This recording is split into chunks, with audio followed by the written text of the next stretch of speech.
एखाद्याने आरे केले की त्याला कारे आणि नंतर मार या गोष्टी आल्यात. तर मग खरंच त्याची गरज आहे का? आपण छत्रपती शिवरायांना खूप मानतो. आता घरोघरी त्यांच्या प्रतिमा आहेत, पुतळे आहेत, पण खरंच त्यांचे गुण आपण आत्मसात केलेत का? कोणीतरी एकेरी नावाने जरी त्यांना बोलवलं ना शिवाजी महाराज, तरी आपल्याला राग येतो. छत्रपती लावायचंच, आणि ते बरोबर आहे, कारण त्यांनी तसे संस्कार दिलेले आहेत. त्या संस्कारांनी समाजाला उदाहरण दिलेलं आहे. मग आपल्यामध्ये ते आहे का बघूया. आणि आपल्यामध्ये जर ते संस्कार असतील तर खरंच एक वेळेस तुम्ही त्यांची मिरवणूक नका काढू. त्याचे जे गुण आहेत ना ते आत्मसात आपल्यामध्ये करता येतील तर ते पहा, आणि तेच त्यांना आदरांजली असेल. आपण आता डोळे बंद करून घेऊया.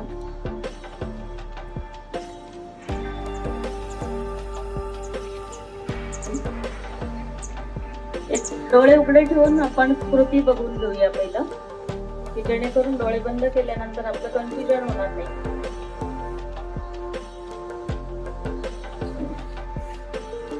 आपला उजवा हात आपण जमिनीवर पालथा ठेवणार आहोत.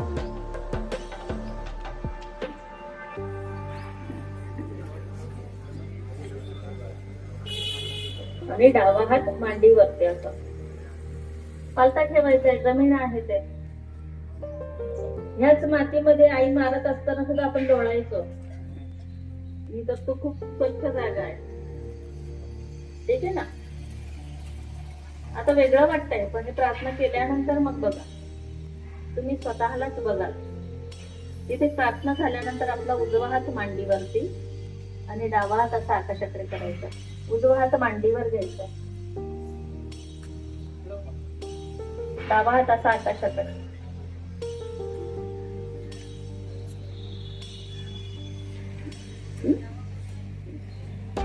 प्रार्थना केल्यानंतर इथे होणारी जी जाणीव होते आपण बघणार. जर आपला उजवा हात मांडीवर असा ठेवायचा, आता डावा हात खाली, उजवा हात हृदयावरती, डावा बाजू उजवा हात. तुमची ही अवस्था मागच्यांची काय असेल.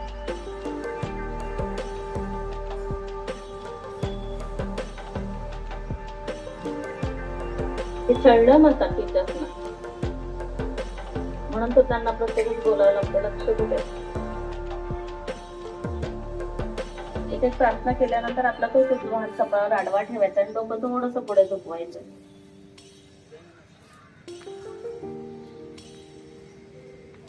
ठीक आहे. त्याच्यानंतर हा आपला उजवा हात टाळूवरती असा दाबून आपल्या डोक्याची त्वचा दाबून ठेवायची सावकाश प्रेमाने.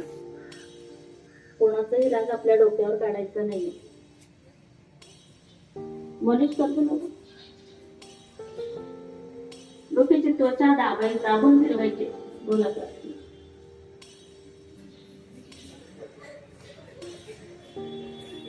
काही गरज नाही आहे, ठीक आहे. नंतर आपण असा हात करणार आहोत सावकाश. खरी गंमत काय आहे ना, की नंतर शरीरात तुम्ही इथे उठणारच नाही, स्लो लागणार. आपण आता डोळे बंद करू.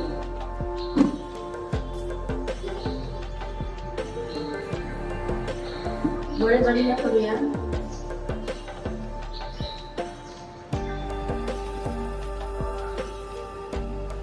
पाठीचा कणा ताट. आणि ह्या क्षणापासून आपल्या आतमध्ये जो बदल होतो तो आपण बघणार आहोत. आपला उजवा हात जमिनीवर पालथा,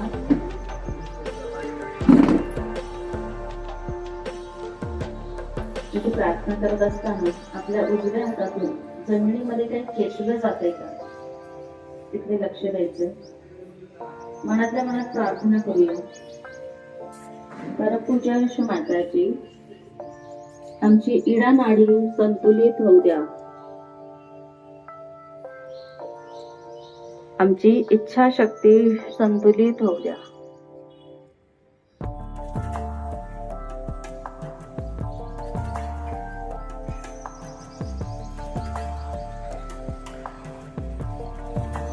आमच्या क्रीडा नाडीवरील तमोगुणांचे जे सर्व दोष आहेत, भूतकाळातील विचार, अशुद्ध इच्छा, आळस,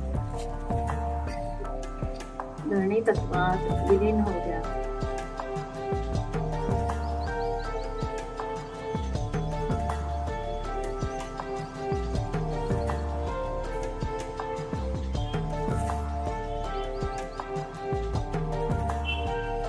सावकाशपणे प्रार्थना करत असताना आपल्या डाव्या हातातून आकाशामध्ये काही खेचलं जाते. इकडे लक्ष द्यायचं, ताट बसायचं.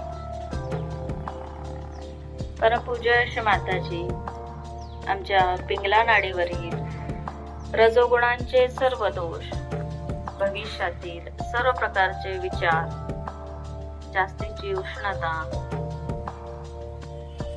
राग, आकाश तत्वात विलीन होऊ द्या.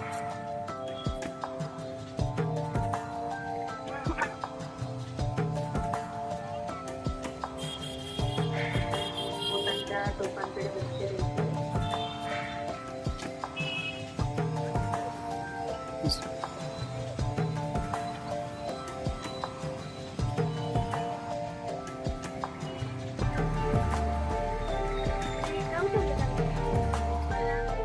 डावा सावकाशपणे मांडीवर घेऊया. आता आपल्या आतल्या अवस्थेकडे पाहूया.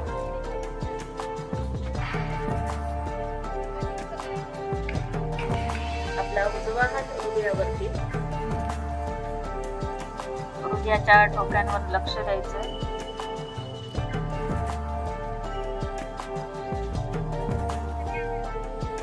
माताजी, माझ्या हृदयात सर्वांबद्दल प्रेम, माया, करुणा, आदर व क्षमा असू द्या.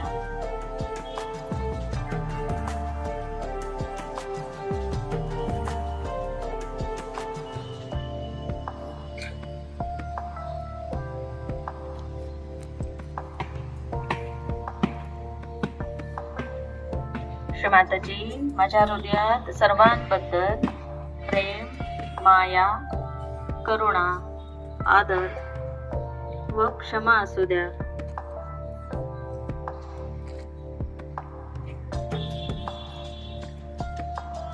आपला उजवा हात कपाळावर आडवा ठेवायचा आहे. डोकं थोडस पुढे झुकवायचंय. माताजी, मी सर्वांना हृदयापासून क्षमा केली आहे. माताजी, मी सर्वांना हृदयापासून क्षमा केली आहे.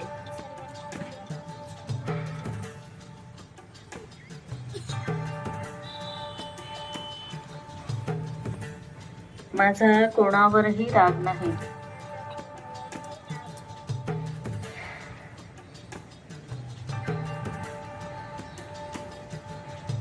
आता आपला उजवा हात टाळूवर घ्यायचा आहे. डोकं तसंच पुढे झुकलेलं. हात दाबून फिरवत प्रार्थना करूया. माताजी, कृपा करून मला माझा आत्मसाक्षात्कार द्या. आपला तळव्याने डोकं दाबायचंय. माताजी, कृपा करून मला माझा आत्मसाक्षात्कार द्या. गोल फिरवायचंय.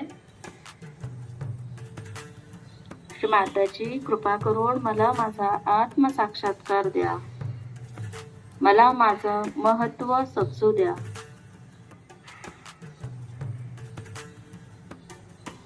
माझ्यातील परमेश्वरी शक्तीची जाणीव मला माझ्या टाळूवर होऊ द्या. आता सावकाश हात आधांतरी वर घेत खाली वर करायचा आहे आणि आपल्या डोक्यातून काही जाणीव होतीये का हाताला? थंड, गरम, चुणचुणल्यासारखं. तिकडे लक्ष द्यायचंय. आपला हात आधांतरित ठेवून हात मागे पुढे करायचा आहे. सावकाश डोक्यावर हात मागे पुढे करून पाहूया. आता आपला उजवा हात खाली घेऊ आणि याच अवस्थेत आपण काही वेळ ध्यानात बसणार आहोत. ध्यान म्हणजे आपल्याला जी जाणीव होते तिथं लक्ष द्यायचं. आपल्या बोटाच्या टोकांवर, आपल्या तळव्यावर, आपल्या टाळूवर काही जाणीव होते का? आपण कुठलाही प्रयत्न न करता आपले विचार थांबलेत का?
First is it?